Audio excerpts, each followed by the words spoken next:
Dominique Chabal, alias Launay, Saint-Blaise le 4 avril.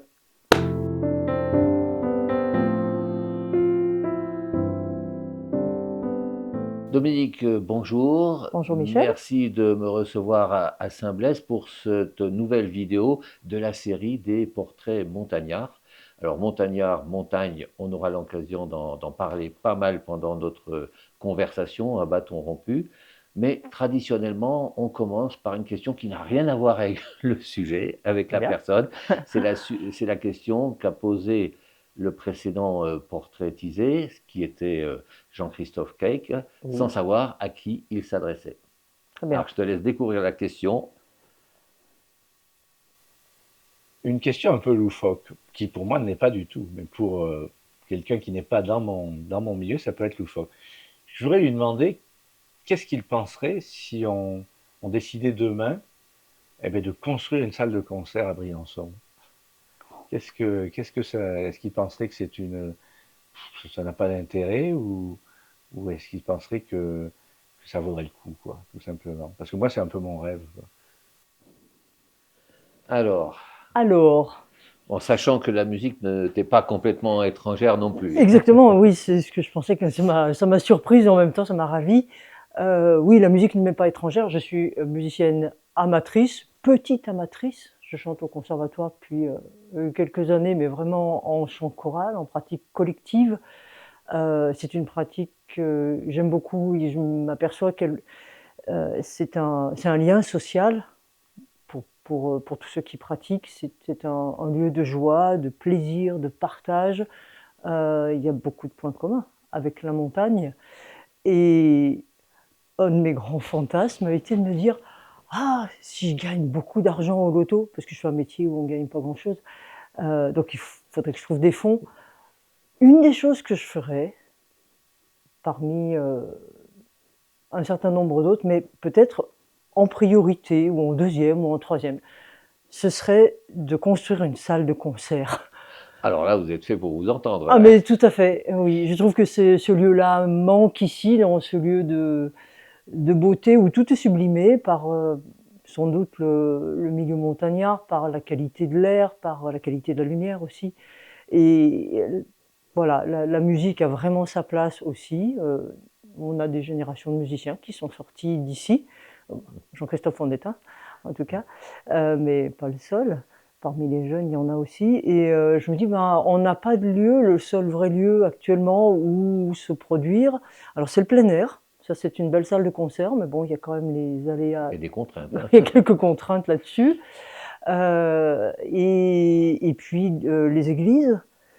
Mais bon, on ne chante pas ou on ne joue pas n'importe quelle musique, toutes sortes de musique, c'est quand même assez limité dans les églises, hein, il y a des règles. Voilà, et il nous manque ce lieu. Voilà, et je vois aujourd'hui des bâtiments militaires magnifiques qui sont réhabilités, retransformés en beaucoup d'autres choses. Je trouve ça très très bien, c'est vivant. Mais quid d'une salle de concert, il n'y a rien de prévu, je crois. Voilà, merci Jean-Christophe d'avoir posé la question. Je pense que tu pourrais la poser à beaucoup d'autres personnes et tu obtiendrais le même genre de réponse. Alors, ben, merci pour lui, en quelque sorte. Bon, il se demandait vraiment comment ça pouvait être reçu comme question, parce que ça paraissait, aux yeux de certains, ou ça pouvait paraître comme quelque chose de superflu, ce qui n'est pas du tout le cas, Absolument, quoi. absolument pas. Non, non, non, ça fait partie de la culture. Voilà. Si d'aucuns pensent que la culture c'est quelque chose de superflu qui rapporte rien, moi je m'inscris en faux là-dessus et je ne suis pas la seule. Voilà, je sais que ça fait partie des choses qui ne sont pas quantifiables en termes de monnaie, mais en bienfait et en sens aussi. Ça a beaucoup de sens. Voilà. Alors, Ça n'a pas quelque de... chose qui est quantifiable en termes de monnaie, puisque c'est professionnel, Oui. c'est ta profession d'accompagnatrice en montagne, qui est sur le point de s'achever officiellement, parce que bon, apparemment, tu arrives à l'âge où il est légitime de prendre sa retraite. Donc, il y a de quoi en parler longuement, puisqu'il y a une longue expérience.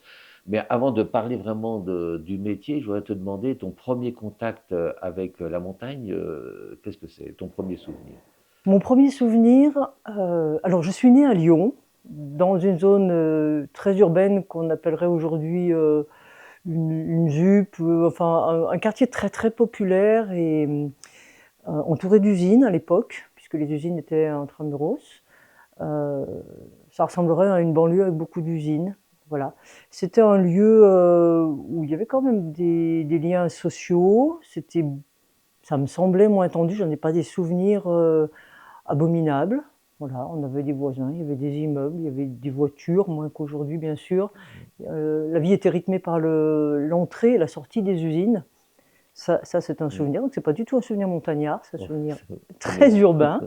Voilà, j'allais à l'école un peu loin quand même, donc on venait nous chercher, les parents d'élèves venaient nous chercher, on allait à pied à l'école, les choses se faisaient à pied quand même beaucoup. Voilà, donc j'ai vécu là-dedans, sans lien particulier avec la montagne, mes parents ne bougeaient pas, on ne sortait pas le dimanche, on ne faisait pas grand-chose. Voilà. Sauf que dans mon école, euh, dans cette ville de Lyon, il y avait des aides et surtout des initiatives pour que les petits-enfants partent à la montagne, notamment en classe de neige. Donc en 1966, j'avais 9 ans. Je suis partie en classe de neige avec la maîtresse, ma maîtresse. J'étais en CM1, je crois, au moyen, donc à l'école primaire. Je pense que mes parents se sont saignés au Cap-Vert pour pouvoir me payer ça, mais la ville de Lyon abondait beaucoup, et en matériel et sans doute en subvention. Je me souviens d'un chiffre qui ne me disait rien, qui me dit toujours rien d'ailleurs, de l'argent que mes parents ont déboursé pour que je puisse partir en classe de neige. C'était 14 000 francs. Je ne vois absolument pas à quoi ça correspond, ni par rapport à ce qu'ils gagnaient, ils gagnaient très peu aussi. Mais en tout cas, je suis partie. Et le temps de la classe de neige, c'était un mois. Ah oui, Je suis donc le temps d'en partie. profiter, là. Le temps d'en profiter. Je suis partie le 21 novembre et nous sommes rentrés avec mes petites amies, puisqu'il y avait que des filles dans cette école. À l'époque, c'était comme ça, c'était pas mixte. Nous sommes rentrés le 21 décembre, juste avant Noël. Après, il y a eu les vacances de Noël et mes parents m'ont dit bah, t'auras pas grand-chose à Noël parce qu'il y a eu Le ski. le ski et moi ça m'allait. Voilà, vraiment ça m'allait parce que j'avais vécu quelque chose de tellement exceptionnel. Donc on nous emmenait dans les installations pré-olympiques, puisqu'en 1966 il y avait la perspective des Jeux olympiques de 1968 À Grenoble. à Grenoble, donc avec Bachaboulou, Champs-Rousse. Bachaboulou, c'est un petit hameau à côté. Qui était donc village olympique. Le village était construit et miraculeusement, on nous a logés dans ces installations. C'était des chalets. Alors aujourd'hui, ça paraîtrait un peu immeuble, un peu désuet, mais pour nous, c'était tellement mieux que là où on habitait en plus. Que voilà, et j'ai vécu là, je pense, l'expérience de ma vie. En tout cas, je pense qu'elle a vraiment. Ça a compté pour la suite. Ça a beaucoup, beaucoup compté pour la suite, oui. Même si par la suite, j'ai eu du mal à partir en montagne, puisque mes parents n'y allaient pas, puisqu'il n'y avait pas vraiment l'argent pour. Enfin, il y avait d'autres priorités, on va dire. Mais je me suis toujours débrouillée quand même pour retrouver ce contact avec la montagne. Et en attendant de pouvoir y aller physiquement, je me suis lancée dans la lecture de Frison Roche, Premier de cordée, La Grande Crevasse, voilà, que j'ai lu en boucle parce qu'il n'y avait pas grand-chose d'autre à se mettre sous la dent non plus.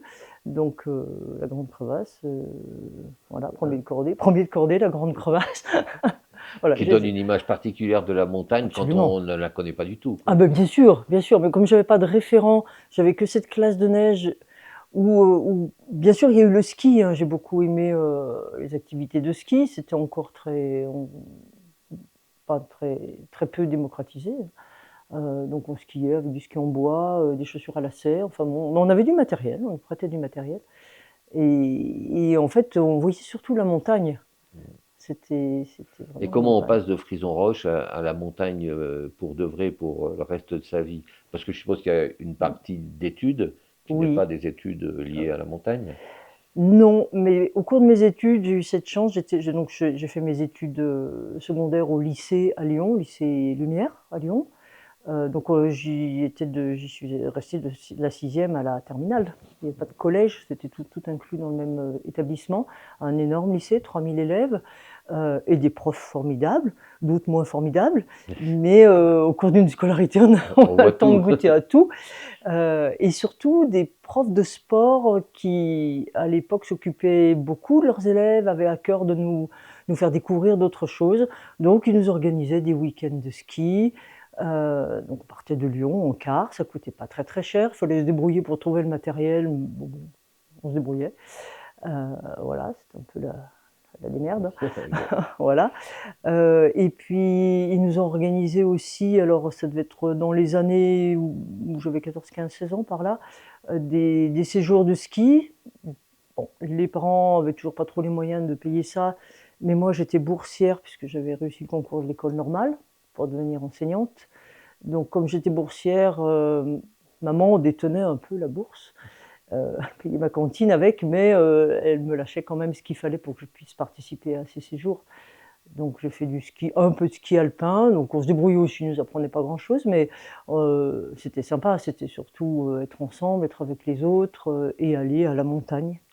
Voilà, voilà. Et donc le premier séjour vraiment montagne d'été que j'ai fait, c'est l'année où je suis sortie du lycée, donc j'avais réussi mon bac. J'ai travaillé pendant un mois comme monitrice de colonie de vacances, un mois et demi. Et puis, je me suis payé 15 jours de stage à l'UCPA. Voilà, et j'ai fait un grand itinérant à l'UCPA à ce moment-là. Dans quel endroit? À Pralognan-la-Vanoise. C'était pour la Lyonnaise que j'étais, c'était de cet endroit-là dont on entendait le plus parler, peut-être aussi parce que ça correspond avec la création du parc de la Vanoise, qui a été créé en 1963, donc là c'était plus de 10 ans plus tard, et 73 le parc des Écrins, donc c'était la création des parcs nationaux, il y avait tout un mouvement vers ça. C'était aussi dans la lignée de mai 68 où il y a eu des changements dans les sociétés, dans des structures plus les structures familiales, les structures de la société, et aussi la prise en compte de tout ce qui était loisirs de plein air et la nature, la montagne notamment. Donc ça a compté aussi.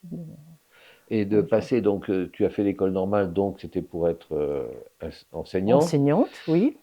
Enseignant pendant quelques temps avant d'être accompagnatrice ou Oui, comment? oui, ça c'est. Alors, le métier d'accompagnatrice, accompagnateur en montagne n'existait pas quand je suis sortie du bac en 1975.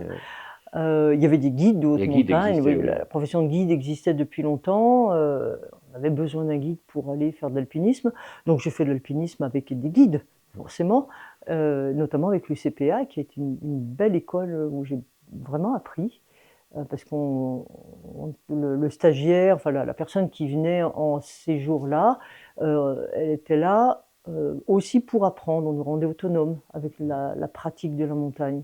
Et ça, c'était important. On ne consommait pas la montagne. Bien sûr, C'était vraiment un apprentissage. c'était un apprentissage, voilà.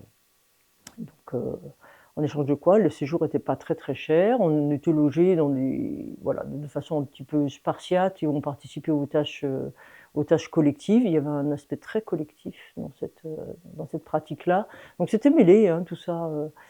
Et c'était intéressant, moi ça me parlait, et voilà. Et donc ensuite, moi quand je suis sortie, donc quand je suis rentrée à l'école normale, je suis restée en contact avec tous ces professeurs de sport là qui nous emmenaient balader à droite à gauche, parce qu'ils nous emmenaient un peu en montagne, mais ils nous emmenaient aussi faire de la course d'orientation. Et ça a été mon sport en fait, la course d'orientation et aussi un peu la course à pied classique sur piste, le cross, mais surtout la course d'orientation, donc pleine nature. Donc le lien, il était montagne, mais il a été aussi pleine nature. Et Ce qui n'est pas contradictoire, en ce qui n'est fait. pas contraignant, non. Mais c'était plus ouvert. La course d'orientation ne se pratiquait pas en montagne, on la pratiquait dans des forêts de moyenne montagne ou même de plaine, voilà, et y compris à l'étranger. Et donc en même temps que je commençais mon métier, ma formation puis mon métier, j'ai pratiqué surtout la course d'orientation. Mais ces profs, qui étaient tous évidemment plus âgés que moi, mais pas beaucoup plus, m'aperçois aujourd'hui qu'ils avaient quoi, 10, 15 ans de plus que moi. Mais pour moi, bon, ils étaient vieux Des déjà. vieux. Ils étaient vieux. Donc ils nous emmenaient les plus jeunes en cours d'orientation, bon, au sein d'un club, puisque j'étais sortie du lycée. Mais aussi, ils pratiquaient beaucoup la montagne. On était à Lyon, donc on est au pied des Alpes à Lyon quand même, hein. Et ils m'ont aussi emmené en montagne, notamment faire du ski de randonnée, moi qui skiais à peu près comme une luge à foin. Euh, C'était compliqué, mais bon, j'avais le courage et j'aimais bien, et c'était chouette. Et puis, donc là, après, j'ai commencé la montagne d'été, et tout de suite, donc j'ai fait 2 stages du CPA, donc 2 grandes itinérances entre Pralognan et Aoste, et puis une autre un peu plus en Maurienne, Haute-Maurienne. Et puis, pratiquement l'année d'après, je me suis dit: «Bon, c'est ça, c'est la C'est montagne ce que que je veux j'aime». faire. C'est pas ce que je veux faire, mais j'ai commencé leur formation pour pratiquer de façon un peu plus intensive. J'ai commencé les formations de l'UCPA qui, à l'époque, je sais pas maintenant où c'en est, mais à l'époque, c'était des formations, extrêmement motivantes pour quelqu'un de jeune. On pratiquait à haut niveau, c'était physique, ça m'allait bien, c'était drôle aussi parce qu'on était en groupe, toujours la pratique collective, ça c'était, voilà, une grande découverte, quoi. Donc j'ai mené de front la course d'orientation, les activités de plein air, la formation du CPA, et puis mon métier d'instit que j'aimais bien aussi, et j'emmenais les enfants à qui j'enseignais à la montagne. Et qu'est-ce qui a fait que tu es passé d'un métier à un autre? Qu'est-ce qui t'a fait changer? J'ai pas changé d'un seul coup, mais j'ai aussi découvert le ski de fond dans ces temps-là. Et pour quelqu'un de physique aussi, c'est bien un ski de fond, surtout qu'on skiait aussi avec du matériel qui était un peu moyen et sur des terrains qui étaient absolument pas préparés. Donc une C'est limite part. entre la rando et puis Ah oui, oui, le oui, ski de fond, quoi. c'était vraiment rock'n'roll les sorties en ski de fond, mais voilà, ça me plaisait aussi, quoi. J'avais à peine 20 ans, et il y avait l'incertitude de qu'est-ce qu'on va trouver, comment ça va être, ça m'allait bien. Voilà. Et donc, comment. Eh bien, alors j'étais aussi lancée dans le sport un peu plus au haut niveau en course à pied, puisque je courais vite et que ça me plaisait aussi, c'était très éclectique, c'était la passion quand même, hein. Mm. Euh, et donc je me suis trouvée embringuée par un club lyonnais, le club universitaire lyonnais, dans un cycle de compétition de course à pied. Donc de cross-country, où j'excellais, et puis course sur piste, où j'aimais moins, mais j'étais pas mauvaise aussi sur 1500 mètres. Bon, voilà. Donc je m'entraînais, je me suis prêtée aux entraînements. Qui était positif pour le ski de fond Ah aussi, ben tout puisque à fait, tout à fait, oui, oui. Voilà, et donc je courais tous les jours, hein, même en travaillant, je cours entre midi et 2, je cours le soir, bon, voilà. Je trouvais le temps pour faire ça et l'énergie. Et, et donc j'ai commencé à rentrer dans ces cycles de compétition que j'ai suivis pendant au moins 3 saisons. Et puis jusqu'à ce qu'il me soit proposé d'aller un petit peu plus loin, donc de préparer une entrée en équipe de France. Et comme j'étais pas tombée dans le pot toute petite, j'ai commencé à réfléchir à bien l'équipe de France, il faut que j'abandonne mon métier, qui va me nourrir aussi, hein, parce qu'on ne me payait pas pour ça. L'éducation nationale ne me détachait pas pour ça. La poste, les douanes, oui, mais pas l'éducation nationale. Donc j'ai pensé un moment rentrer dans les douanes, pourquoi pas. il y a pas mal de sportifs qui ont fait Mais ce choix, hein, bien sûr, oui, oui, et je vois bien encore en encore biathlon, ils ont aujourd'hui. encore sur leur veste, ils ont encore l'étiquette douane. Ouais. Voilà, bon, mais c'était pas vraiment quand même mon objectif. Je voulais faire un métier qui ait du sens pour moi aussi. Euh, et les douanes, bon, ça me parlait pas trop. La poste non plus d'ailleurs. Donc voilà, donc j'ai continué comme ça, et je me suis dit, bah, comment je vais faire. Et puis finalement, je me suis rendu compte aussi qu'il fallait que je suive un médecin des clubs, de l'équipe de France, des régimes alimentaires un peu particuliers, enfin des espèces de contraintes qui Pas trop, m'allaient quoi. pas vraiment. C'était pas mon truc, les contraintes. Ce genre de contraintes. Je voulais bien les contraintes que je me mettais moi, mais pas trop celles qu'on m'imposait de l'extérieur. Donc j'ai commencé une saison à me dire, ouais, je vais plutôt aller faire des courses de ski de fond. Et c'était la grande époque des grandes courses de longue distance, de très longue distance, la traversée du plateau ardéchois, la traversée du Jura, la traversée de toutes sortes de choses. Et j'ai commencé à faire ça, avec un niveau de ski de fond absolument déplorable, même pas l'idée qu'un ski, il fallait le farter. J'ai fait la traversée du Haut-Bugey sans farter mes skis, quand même. Rendez-vous compte, plus de 60 bornes en poussant sur les Faut bras, pousser, hein. que je n'ai pas très gros et que j'avais pas très gros à l'époque non plus. Bon, voilà, mais ça me plaisait quand même. Et voilà. Donc je suis tombée en amour avec le ski de fond. Et là, j'ai décidé de faire un stage, un séjour de préparation aux longues distances. Il y en avait à peu près dans tous les massifs. Pourquoi j'ai choisi de venir ici, à Terre Rouge, sous le col d'Izoard, dans un centre de ski de fond qui accueillait maximum 20 personnes? Peut-être simplement parce que j'avais eu une annonce sur un petit encart publicitaire. Voilà, ça passait comme ça sur Montagne Magazine. Voilà. Donc je suis venue là. Et puis rester. Eh bien, c'était à peu près ça. C'était à peu près ça. Donc je fais ce stage à Noël, de la neige à n'en plus finir. On fait un ski de fond très, très sauvageon, très rando, très, très engagé montagne. Du coup, la montagne, il neigeait beaucoup, hein, pas tellement du beau temps. On va dans des refuges où on arrive tout mouillé, il faut faire le feu le soir et tout. Ça me plaisait, c'était trop bien. Voilà. Bon, et puis donc Il y a un côté aventure là quand même. l'aventure. Voilà, je crois quand même que c'était mon côté aventure qui était touché par cette expérience-là. J'avais quoi, 22, 21 ans, 21 ans. Et puis le dernier jour, donc on mange tous ensemble avant de se séparer de partir de ce séjour-là. J'ai la mort dans l'âme, il faut que je rentre à Lyon.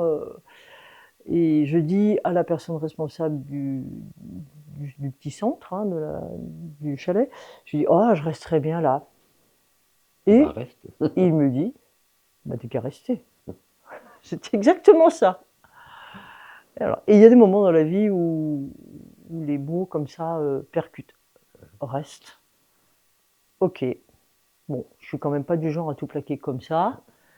Je dis ben, je vais finir mon année scolaire. Ouais. J'étais engagée, j'étais déjà un site, j'avais déjà une classe d'apprentissage au français pour les enfants qui arrivaient de l'étranger, primo-arrivants.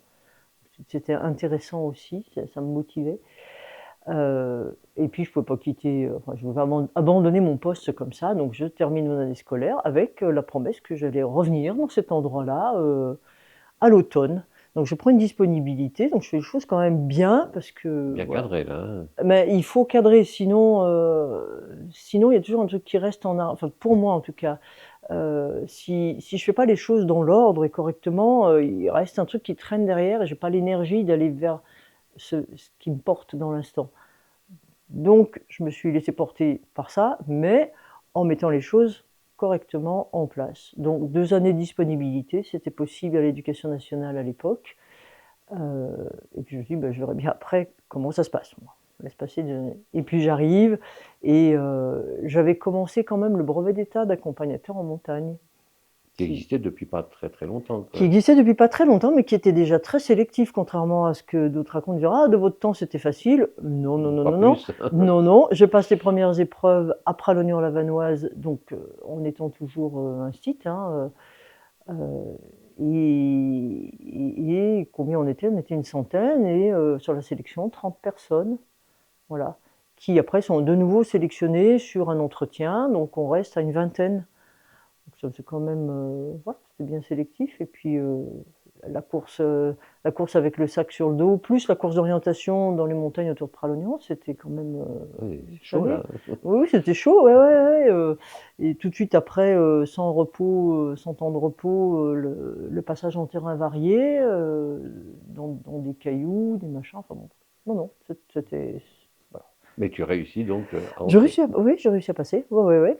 Donc quand j'ai pris ma disponibilité, j'en étais là du brevet d'état. J'ai dit: «Bah, je vais le finir».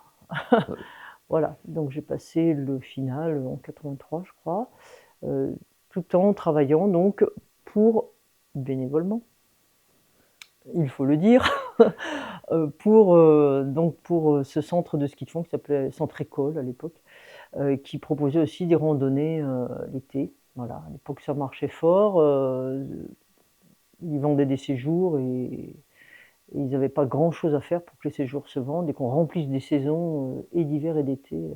Voilà. Donc j'ai fait 4 saisons dans cet établissement. Et puis les saisons intermédiaires, printemps-automne, eh bien on réparait le centre, je faisais du bois, Donc on ponçait le les Briançonnais planchers. était adopté, là.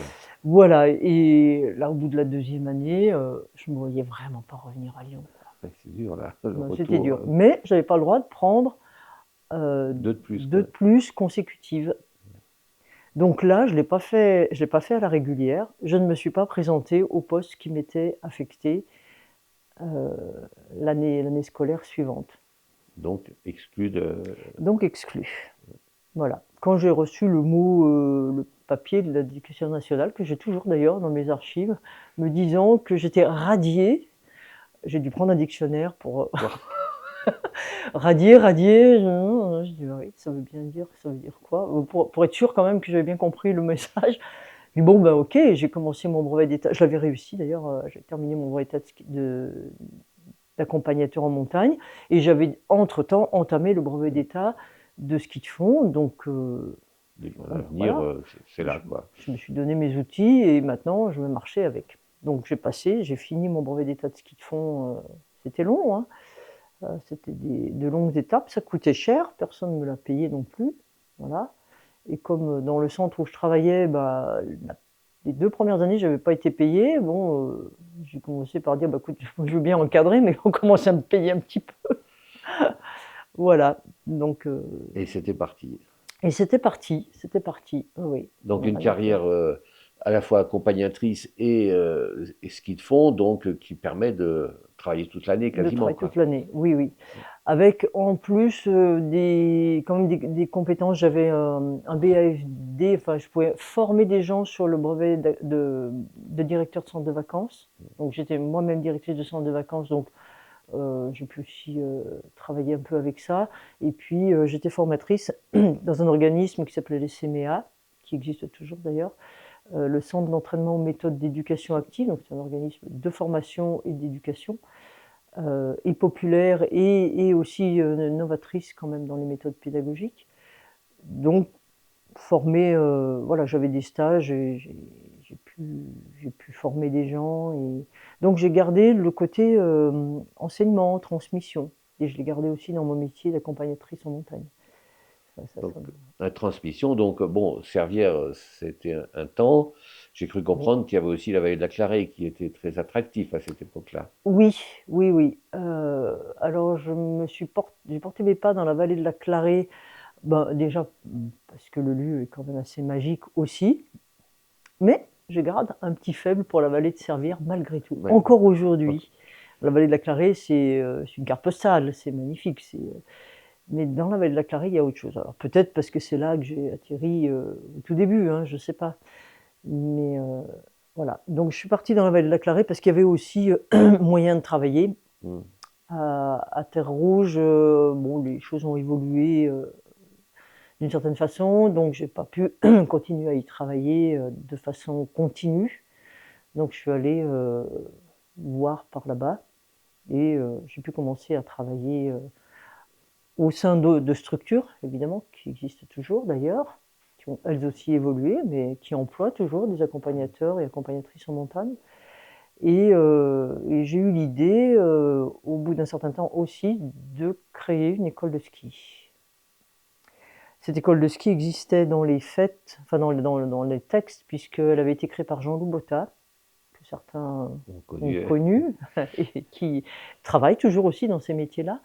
Mais bon, elle ne tournait pas en tant qu'école de ski, vraiment. Donc je me suis dit, bah, je vais réveiller cette structure-là et puis en faire quelque chose. Donc j'ai créé cette école. C'était tout petit, j'étais toute seule au début. L'année d'après, on était 2. On avait assez peu de monde, mais ça commençait à tourner quand même.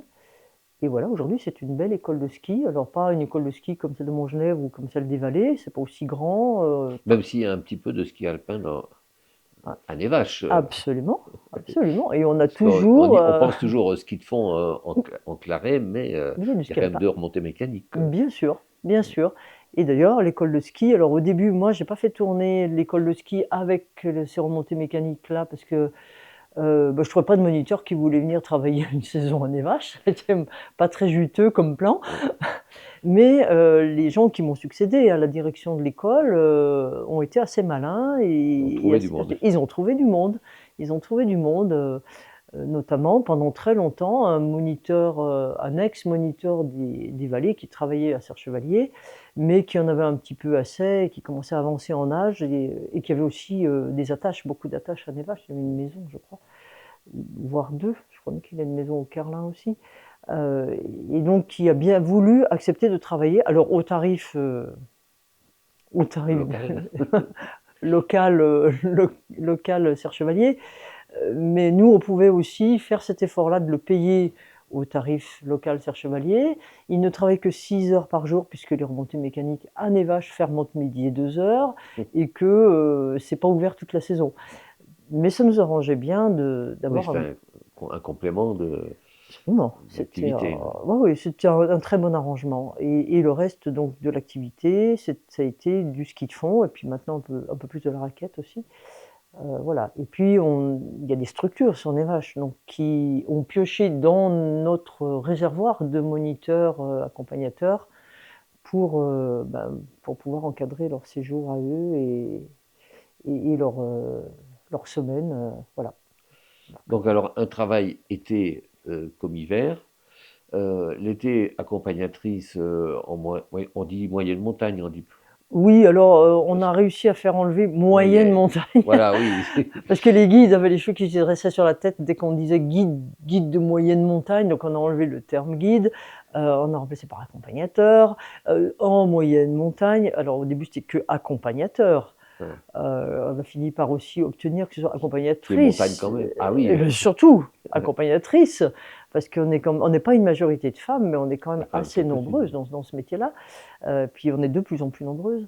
Et puis on a enlevé moyenne montagne, donc accompagnatrice en montagne, voilà, ou accompagnateur en montagne. C'est le vocable qui est utilisé. C'est le terme officiel qui maintenant est accepté par tout le monde. Oui, tout à fait. Parce que bon, il n'y a pas vraiment de concurrence entre guides et accompagnateurs. Non. Même si certains guides empiètent un peu sur le travail accompagnateur, parce qu'ils ne vont pas tous en haute altitude. Quoi. Oui, moi je pense qu'il y avait de la place pour tout le monde à partir du moment où chacun fait ce qui lui va bien et ce qui est juste pour lui. Il n'y a pas de... Moi je me suis jamais situé comme ça, même si d'autres à un moment donné sont venus me dire « Ouais, t'as mis sur tes plaquettes guide de moyenne montagne ». J'ai vite enlevé ça, j'ai changé mes plaquettes et ça n'a pas changé la face du monde, ni la quantité de travail que la personne en face a pu recevoir. Parce que l'esprit est un peu le même quand même.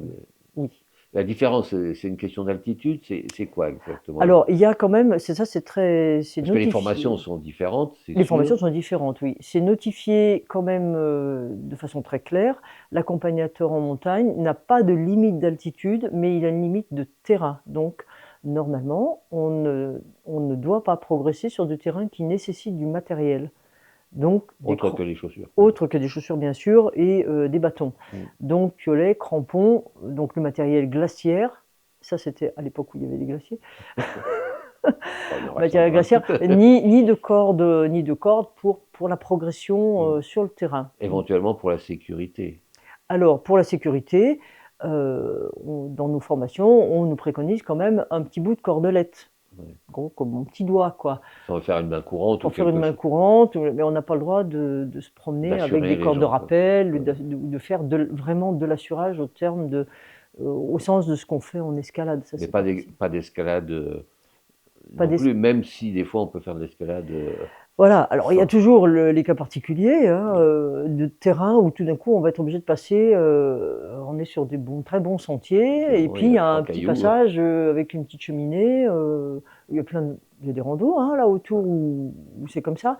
Alors en général ces passages-là sont équipés de câbles, donc si c'est pas long, on passe. Après, programmer un séjour dans les Dolomites où il n'y a que ça toute la journée, c'est déjà plus compliqué. Donc ça nécessite plutôt l'encadrement par un guide de haute montagne. Et aujourd'hui, on a aussi le problème, en hiver notamment, en raquette, puisque la raquette fait partie des terrains autorisés pour l'accompagnateur en montagne avec des unités de formation spécifiques. Mais on peut, mais aujourd'hui, en début de saison, ou même des fois en milieu de saison, il n'y a pas assez de neige, on est obligé de mettre des crampons pour passer parce qu'on part à pied sur du terrain qui est dur, qui est gelé, et on va se retrouver à traverser une petite glacière, un endroit où une rivière ou une source a coulé et l'eau a gelé. Et bien là, on est obligé de mettre des crampons. Donc on est un peu. Voilà, donc on est sur des terrains mixtes. Donc à nous de. Mais bon, c'est une question de sécurité aussi.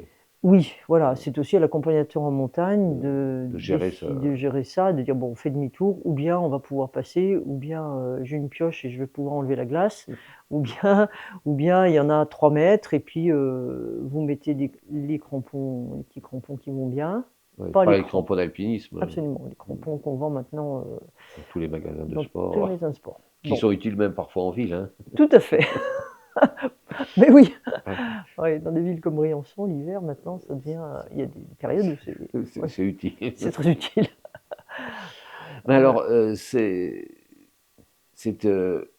métier d'accompagnateur, de moniteur de ski, mis à part pour l'accompagnateur les changements de nom que tu as évoqués, qu'est-ce qui a changé dans le métier toutes ces années?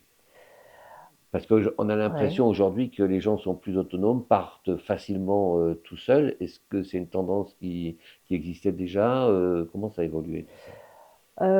Ce qui enfin, ça a évolué à la fois de la part du public, du côté du public, enfin de la société, comment les gens vont pratiquer la montagne aujourd'hui et avec quels outils, parce que ces outils-là ont évolué, bien sûr, avec nos téléphones, les applications, tout ça.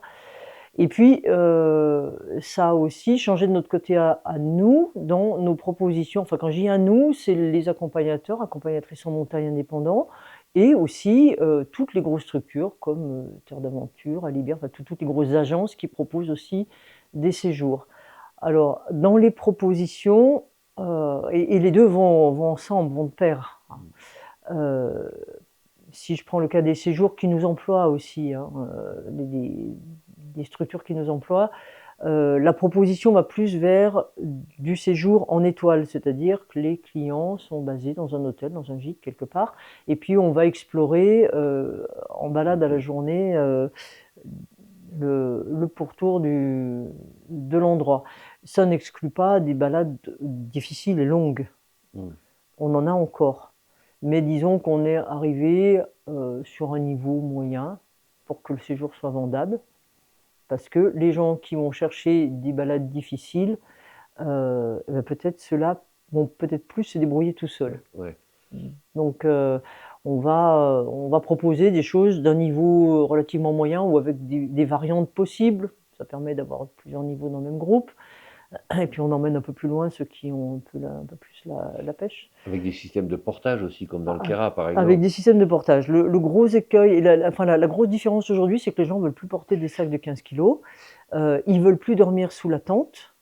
En tout cas, pas dans le cadre de ce qu'on fait dans les Alpes ici. Tu as besoin de refuge confortable. Voilà, ils ont besoin de confort. Le confort du refuge, c'est souvent le minimum.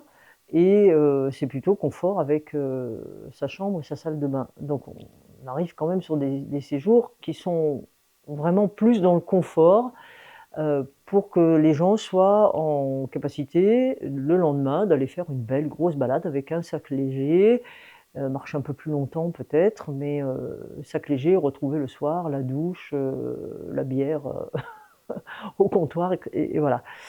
Donc on est plus dans ce style-là de rando. Ça n'exclut pas quand même qu'il y a encore des itinérances qui sont proposées. Donc où l'accompagnatrice ou l'accompagnateur va emmener son groupe de refuge en refuge, de gîte en gîte, mais pour avoir des chances de vendre ces séjours, parce que le problème il est un peu là aussi, il faut que le portage soit limité. Vraiment. Donc, c'est-à-dire des systèmes qui permettent de transporter les bagages. Les bagages, voilà. Ouais. Ou alors 2 nuits dans un gîte, 2 nuits dans l'autre, avec l'essentiel des bagages, effectivement, transportés d'un gîte à l'autre. Enfin, il faut quelque chose de plus léger, finalement. Alors, tu parles vente de séjour. C'est un métier d'indépendant. Il y a Oui. très peu d'accompagnateurs, accompagnatrices salariés à l'année. Non, je crois pas que c'est. Oui, je crois que ça n'existe plus. Ouais. Ça n'existe plus. C'était déjà. Alors les structures collectives de vacances, Oui, ils peuvent voilà, embaucher peuvent embaucher sur les des saisonniers, saisons, quoi. mais très rarement à l'année. Très rarement à l'année. Parfois, il y a dans une grosse structure qui peut être comme un club du soleil ou un club med, il y a des gens qui sont là à l'année, mais c'est vraiment une petite base. Et en tout cas, les gens à l'année sont plutôt là pour la partie accueil, administration, cuisine, encore cuisine, pas toujours. Et la partie encadrement, il y a parfois une personne, un coordinateur ou une coordinatrice qui peut être embauché à l'année, mais je crois que, à ma connaissance, ça existe pratiquement Et plus. donc tous les autres sont le statut de travailleurs indépendants et doivent vendre leurs services, soit Ou- directement au ouais. public, soit à des organismes. Oui, alors on peut rester salarié, travailler sur un système saisonnier, c'est-à-dire se dire bon ben telle structure m'embauche, va me salarier pour 2 mois, ça me suffit, ça me va bien, 2 mois d'été, et puis 3 mois d'hiver. Mais ça aussi, ça tend à disparaître. Donc il faut aller vendre nos services, effectivement, ou directement à de la clientèle, ce qui est très difficile aujourd'hui en tant qu'indépendant, ou bien à des structures qui ont besoin d'accompagnateurs compétents, diplômés et ayant de l'expérience aussi. Et qui ont les moyens de créer un catalogue pour recruter des clients, quoi. Alors, non, c'est plutôt l'accompagnateur indépendant va s'adresser à une structure locale en disant mais voilà, moi je peux encadrer pour vous à la semaine, sans que la structure locale dise ben oui, oui, je vous assure le travail tel et tel jour, ou telle et telle semaine.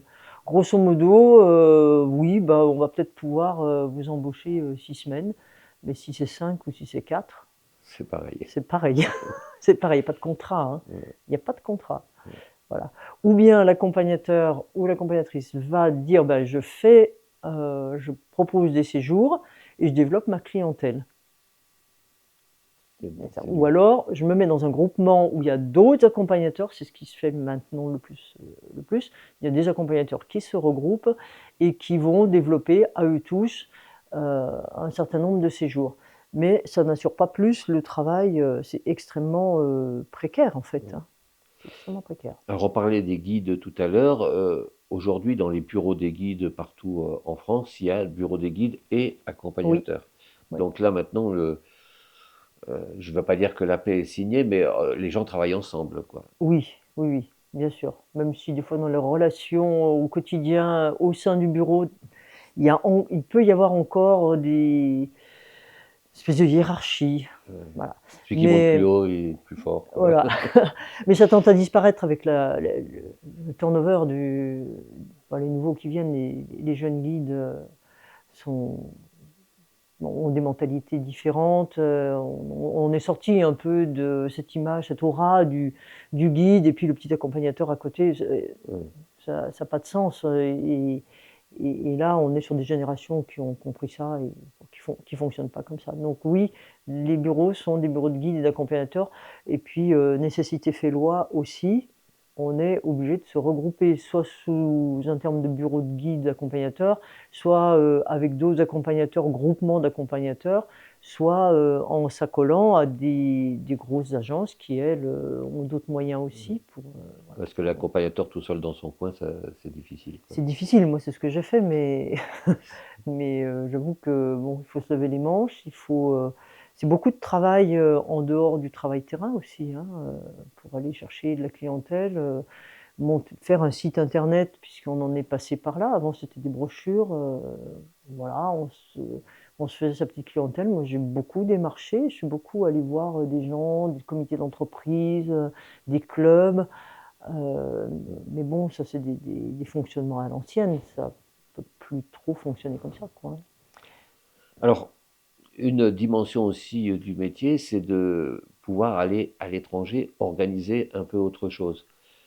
Et ça, tu as beaucoup pratiqué. Donc, accompagnateur autour de Briançon, c'est une chose. Partir au Népal ou dans d'autres pays, ça implique aussi d'autres contraintes, Oui, par oui, oui. exemple. Alors, je suis passée par une phase intermédiaire parce que comme j'ai commencé indépendante tout en faisant un petit peu avec d'autres encore, mais donc j'avais ma clientèle et cette clientèle, une fois qu'elle est venue 3, 4 fois dans Briançonnais, elle fait la vallée de Servières, la vallée de Névache, la Valouise et puis le Queyras.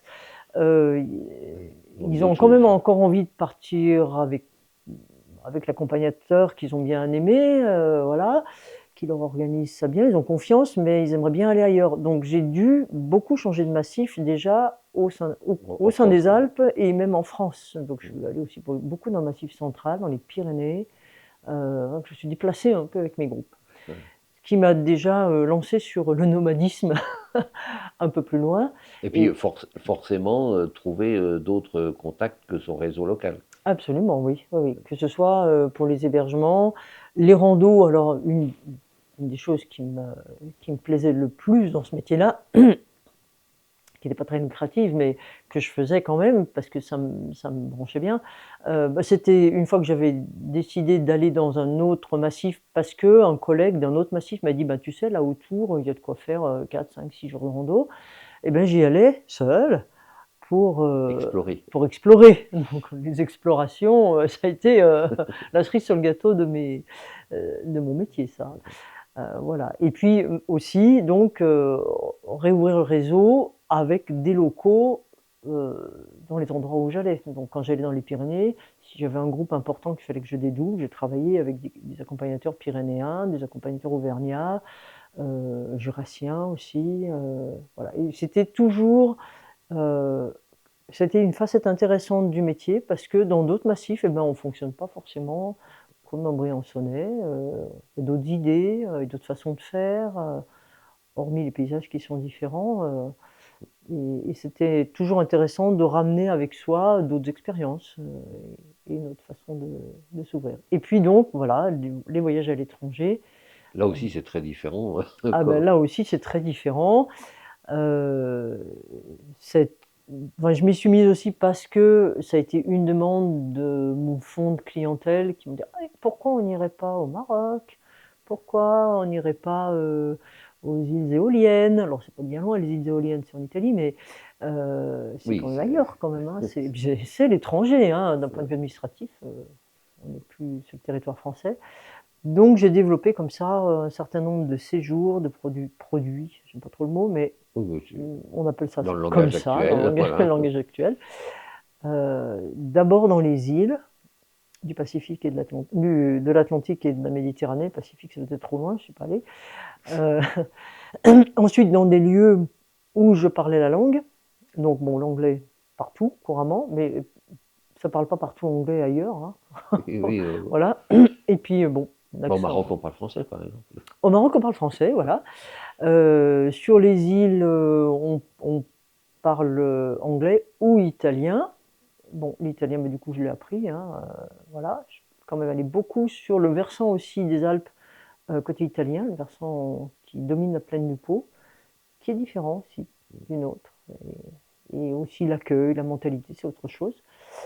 Voilà. Donc, j'ai pas fait des grandes explorations. Hein. Je suis jamais allé en Amérique du Sud. Je suis allé une fois au Canada avec des groupes parce que je connaissais le secteur, donc j'y suis allé par plaisir, en hiver d'ailleurs. Euh, et puis le Népal parce que voilà, cette C'est le mythe, similitude, quand même. les Dolomites, oui. Non, non, je dis, le Ah, Népal, c'est le mythe. ah, c'est le mythe, bien sûr, Pour oui, c'est le mythe. tout pratiquant de montagne, Oui, c'est oui, l'Himalaya, quoi. oui, c'est le pendant. Voilà, on a aussi des Népalais qui viennent dans nos massifs, donc Oui. ça nous porte à cette exploration-là. Donc, je suis allé quelques fois au Népal, mais pas tant que ça finalement. Je suis allé avant la guerre qui a duré de 1999 à 2009. J'y suis allé une fois là, à ce moment-là.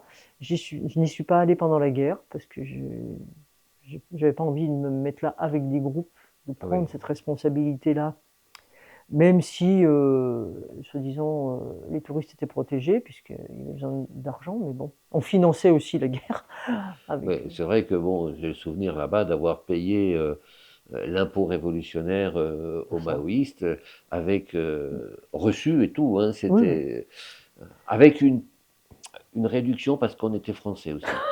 Ils nous ont fait un prix parce qu'on était français et on aurait été américain, c'était pas tout à fait la même chose. Ouais, Mais il y avait le reçu, impôt ouais, révolutionnaire, ouais. que nous on aurait appelé raquette ici. Oui, oui, Mais bon, voilà, c'est. ouais.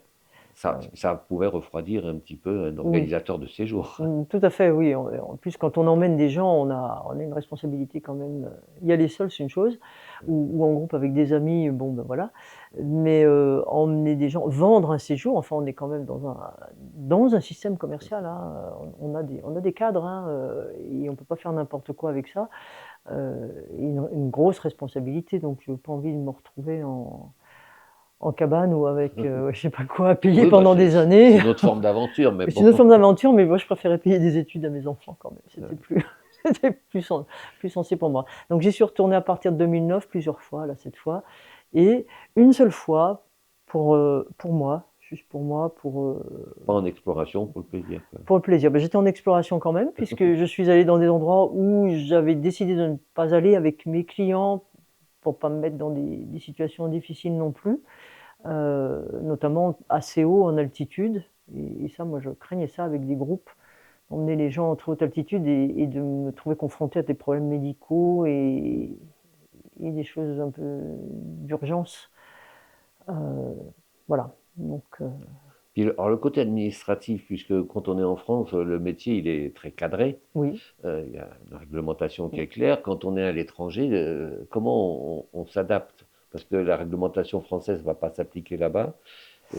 Oui, alors c'était une grande question pour moi. Donc, je suis jamais partie. Je suis partie avec mes clients sur des programmes, des séjours que j'avais montés moi, mais je me suis toujours abritée sous des agences, Professionnel alors à local. qui j'ai laissé une commission, mais c'est tout à fait normal.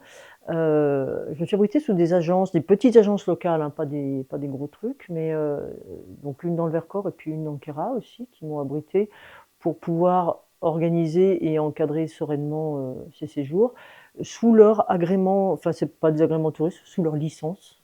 Donc eux, ils ont la licence qui leur permet, administrativement parlant, de vendre des séjours à l'étranger, sous certaines conditions et donc en appliquant les lois, locales. Donc je me suis pas trop inquiétée de Et ces lois locales, par exemple, c'est d'être accompagné par un local ou d'être non, autonome quand même? non, non, on peut y aller il y a des groupes qui peuvent y aller, enfin on peut y aller en autonome, mais c'est très compliqué du coup. Ça devient très compliqué parce que Ne serait-ce au niveau logistique ben aussi. voilà, la logistique est très compliquée. Il vaut mieux s'appuyer, même les agences d'ici sous lesquelles je me suis abritée, moi, pour produire mes séjours, elles s'appuient localement sur une logistique. Au Maroc aussi, je fais la même chose. On peut aller au Maroc, évidemment, avec un groupe comme on veut, mais d'une part, d'un point de vue déontologique, je trouve que c'est mieux d'aller travailler avec Avec des les gens. locaux, et puis c'est plus confortable. Mm. Il y a la logistique, les transports, essentiellement les transports, le travail avec d'autres, le personnel local et puis les hébergements. L'hébergement, portage, si on parle du Népal, par exemple, Partage, oui, il faut embaucher du monde, bien sûr. d'avoir Oui, des oui, c'est contacts pas. sur place. Bah oui, c'est pas. Mais déjà, on n'a pas la langue, hein, Oui, on parle pas népali, voilà. Donc, non, non, il y avait toujours une agence locale. J'ai travaillé avec 3 agences différentes, au Népal, toutes très bien, hein, très professionnelles. Il y en a, je ne sais plus combien, il y en a beaucoup qui sont tombés avec le Covid, hein, mais avant le Covid, il y en avait, beaucoup qui avaient pignon sur rue, mais il y en avait beaucoup qui étaient bien un peu n'importe quoi, donc c'est un peu comme chez nous, il y a eu un peu d'écrémage et puis de, oui, de regroupement de aussi. structures. Il Ouais, y a beaucoup moins de petites oui, structures. ouais, ouais. Et puis, bon, on faisait attention aussi avec donc, les agences qui m'abritaient, d'utiliser les services d'agences qui payaient correctement leurs Oui. prestataires aussi, que ce soit le guide, le sirdar ou les porteurs, Et les conditions de travail. et des conditions de travail acceptables. Oui, ce qui a aussi beaucoup évolué ces Oui, dernières années, quoi. ah oui, Je sais on peut le pas. comprendre, nous aussi, on a évolué là-dedans quand même, hein, on essaye. Après donc toutes ces années, qu'est-ce que tu gardes comme souvenir marquant de ces époques, ici ou ailleurs? Est-ce que tu Alors, aurais ouais. tendance à garder les problèmes que tu as rencontrés ou Ah non, pas du tout. les choses Non, joyeuses et agréables? non, non, je dirais pas. J'étais en train de me dire que j'ai un ensemble, un gros bagage, une grosse boîte dans laquelle je plonge de temps en temps. Enfin, je plonge où mon cerveau va chercher ou va trouver tout d'un coup, hop, il y a une image qui me revient. C'est jamais des images des galères, jamais, jamais. Même s'il y en a eu, forcément. Bien sûr, il y en a eu. Il y a eu des moments de doute, il y a eu des moments, oui, difficiles où il a fallu décider des choses dans des conditions un peu olé olé. Heu, mais une fois que c'est passé, je vais pas dire que j'occulte, mais en fait, Garde ça prend l'allure d'une anecdote, de quelque chose que j'ai traversé et je me dis: «Bah, la vie, c'est ça en fait, c'est traverser, ce qui est bien, ce qui est sympa, ce qui nous va bien et puis des fois ce qui nous va moins bien» et l'idée c'est pas l'événement en lui-même, c'est une fois que je suis de l'autre côté, bah, je suis heureux, je l'ai traversé quoi. Bon, voilà, même si c'est des périodes difficiles. Donc j'ai pas un souvenir particulier, ni de galère, ni de temps très heureux, mais je peux dire que j'ai une image très positive et très joyeuse qui me nourrit vraiment, au quotidien, même aujourd'hui où je fais beaucoup moins de choses, de cet ordre-là, je fais d'autres choses. Mais ça aura vraiment nourri, j'ai vraiment l'impression d'avoir fait ce qui m'allait bien, ce qui était juste pour moi, en acceptant les contraintes, les difficultés, de tous ordres. Alors, si on fait un point final aux difficultés, quelles ont été-elles? Est-ce que ça a été le côté administratif, organisation, ou le côté sur le terrain où il y a eu le plus de difficultés? Alors administratif, là où ça a pu me peser à un moment donné, c'est que l'administratif a presque pris le pas sur le terrain. Ouais, la D'ailleurs, mes lourdeur, ouais. collègues le disent, hein, aujourd'hui, sont un petit regroupement de plusieurs accompagnateurs qui créent une petite agence. C'est, plus de 50 du temps qui se passe derrière un ordinateur. Je trouve ça un peu dommageable, mais je peux pas parler là vraiment de difficultés. Au fur et à mesure que les difficultés ou que les doutes se sont présentés ou qu'il a fallu s'adapter, évoluer, bah, j'ai bougé avec, hein, voilà. Ouais. Et sur le terrain, des des choses, mais c'est pas durable, c'est toujours ponctuel. C'est-à-dire qu'à un moment, on se dit: «Ouh là là, comment on va passer avec ce groupe-là ou avec cette personne-là? Comment je vais m'en sortir? Mais de toute façon, je vais pas me planter là, Oui, il faut passer, quoi. donc faut passer, faut y aller, on trouve les solutions». L'idée, c'était quand même de trouver les solutions au fur et à mesure, pas s'affoler, bien respirer au moment où ça se présente, dire: «Ouf, bon, voilà, C'est sûr que si voilà». l'accompagnatrice panique, c'est mal Non, parti, c'est hein. mal parti, oui. C'est mal parti. On a les outils quand même, et les outils donnés par nos formations. On est regroupés en syndicats, heu, il y en a plusieurs, hein, syndicats d'accompagnateurs en montagne, qui permettent, bah, qui nous donnent les outils, qui permettent de discuter entre nous aussi des difficultés possibles. Donc on anticipe un peu ces choses-là et on a quelque part, au fond de nous, des réponses, heu à ce qui peut survenir, voilà. Après, il y a la préparation très importante, la préparation, mentale et matérielle d'un séjour et administrative aussi, hein, des séjours. Quand on part, même sur une semaine toute simple par là autour, il y a des choses qui s'anticipent. Alors, quand tout au début, on passe beaucoup de temps à ça. Après, on a notre caisse à outils Mmh. qu'on va ouvrir au bon moment, mais même Ouais, encore aujourd'hui, moi, je prépare mes sorties. oui.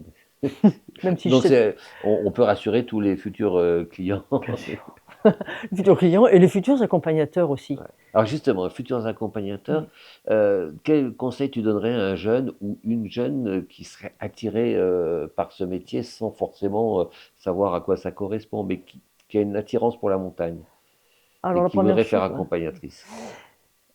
la première chose, c'est de bien réfléchir pourquoi tu veux faire ça. Est-ce que tu veux faire accompagnatrice pour pratiquer la montagne et être en montagne tout le temps, heu, ou est-ce que,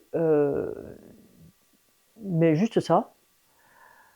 Est-ce que tu as bien pensé que partir en montagne pour soi, c'est pas la même chose que partir avec d'autres? Donc est-ce que tu aimes assez partager, est-ce que tu aimes assez les contraintes, ne jamais marcher à ton rythme, des fois entendre un peu râler, des fois avoir des gens qui ont peur? Est-ce que tu te sens en mesure et au moins l'envie d'empathie, d'aller là avec un groupe, avec d'autres gens? Parce que ça, c'est une part hyper importante du métier.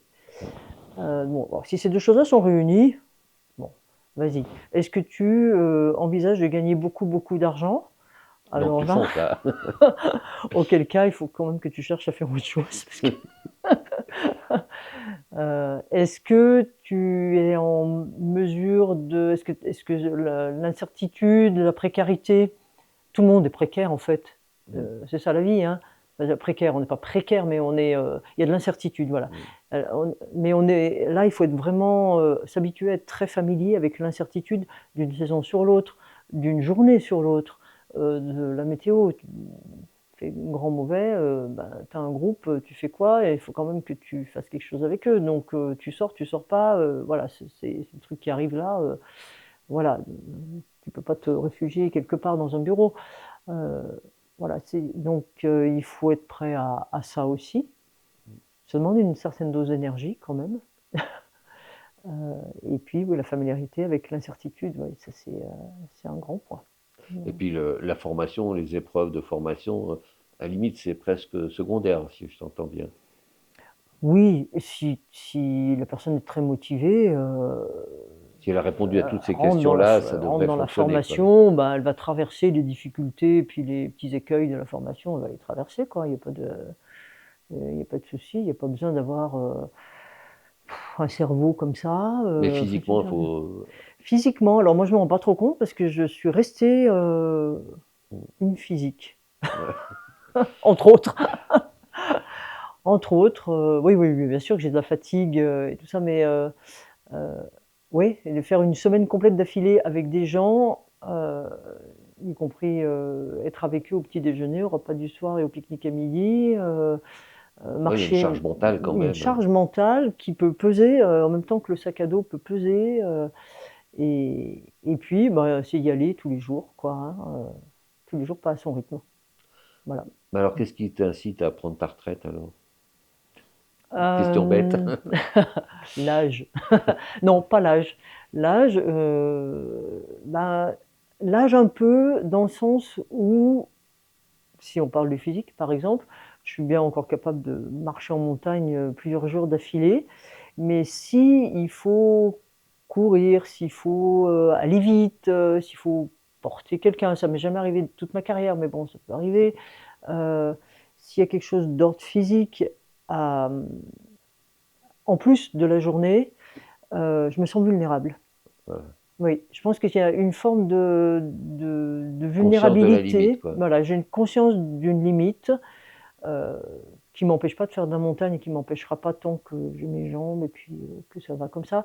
Mais d'emmener des groupes, j'ai une limite. J'ai une limite aussi dans l'enchaînement des semaines où on est tout le temps en relation avec des groupes. Moi, j'ai plus besoin maintenant de temps où je suis tranquille ici, dans mon jardin ou en montagne, mais seul ou juste avec un ami, une amie, Un appareil photo. un appareil photo, bouquin qui est dans la poche. Oui, un appareil photo, oui. Quand même encore beaucoup. Voilà. Donc c'est ça qui m'incite à, voilà, à me mettre un petit peu plus en retrait. Et puis ben là, aujourd'hui, je paye plus de charges que ce que je vais gagner cette année, vraisemblablement. Donc ça, c'est Oui, à un très moment, pragmatique, mais ça il y a un devient moment, c'est difficile. basculé. Parce qu'il faudrait que je travaille plus, mais j'ai pas envie de travailler. Enfin, j'ai pas envie de travailler plus, j'en aurais la possibilité. Et puis pour chaque séjour, il y a tout ce travail administratif, les gens qui téléphonent, qui envoient des mails, il faut répondre aux mails, il faut... Euh, L'année dernière, il m'est arrivé quand même un truc, réservation pour un groupe quand même assez nombreux.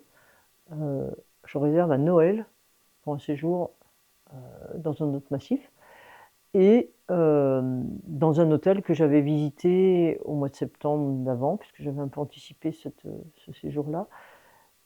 Et puis arrive donc je passe les vacances de Noël et puis début janvier je reprends contact avec l'hôtel pour il y a une rooming list, il y a 2-3 bricoles à mettre au point et le séjour était pour août. Donc beaucoup de mois plus tard, 8 mois plus tard. Et là, j'appelle à l'hôtel et la dame me dit: «Ah, c'est plus les mêmes propriétaires». Bon, OK, les changements de propriétaires, forcément, sur une carrière de 45 ans, On en a vu. on en a vu quelques-uns. Je dis: «Bon, bah, OK, d'accord». Elle me dit: «Ah oui, c'est quel groupe?»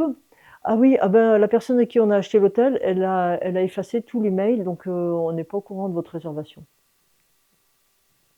J'avais envoyé des arts et tout. Ah oui, donc les arts sont effacés. Ils avaient été encaissés. Non, ils n'avaient pas été encaissés, mais et bon, elle l'a retrouvé, mais donc je me suis retapé 2 jours de boulot pour lui remettre au clair tout. J'avais gardé les mails, moi, remettre au clair toute la réservation, tout. Et ça, j'ai plus envie, vraiment. Et en fait, c'est chaque fois maintenant qu'il y a, il y a pas un truc, on a posé des jalons et puis on avance avec les jalons. Non, il y a toujours un truc. Ou alors je deviens moins familière avec cette incertitude. Voilà. C'est fort possible. Ou moins patiente. Familière, oui, mais patiente, non. Donc voilà, bon, je ne vais plus me coltiner ça. Mais bon, la vraie raison, c'est quand même que voilà, j'ai 67 ans et je vais avoir 68 cette année. Et que voilà, c'est fait. Et voilà. Ça c'est fait. Donc, avant de passer à la conclusion et aux fameuses questions pour le suivant, est-ce que tu voudrais répondre à une question que je ne t'ai pas posée et que tu aurais aimé que je te pose?